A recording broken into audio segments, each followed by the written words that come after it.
এখন অপেক্ষা করছে তাই অনেকক্ষণ ধরে।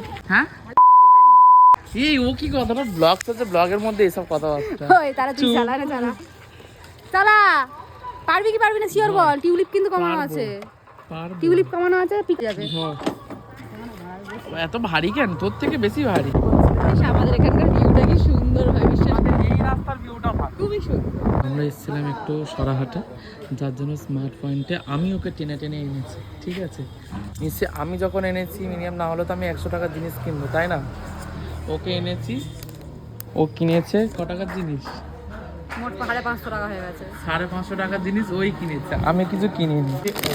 ঠিক আছে, আবার কিনেছে কি একটা কার জন্য, হজমলা, এই মাউথ ফ্রেশনার ওই হলো আর কি। বনভিটা। একটা বনভিটা কিনেছে, এখানে পেঁয়াজ পেঁয়াজ যা তা পেরেছে কিনেছে। এটা আমি কিনেছি যদিও বা। এটা আমার দোষটা কোথায়? নিশ্চয়ই আমার কোনো দোষ নেই। ও আমাকে বলছে তোর জন্য এসে আমার এত টাকা চলে গেল। না আমি আসবো আবার কলকাতা যাবো, টাকা নেই এবার কি কোথায় পাবো টাকা? নিউ টাউনে যাবো আমি। পয়সা নেই, গালাগালি দিবি না, লক্ষ্মী আসবে না কাছে।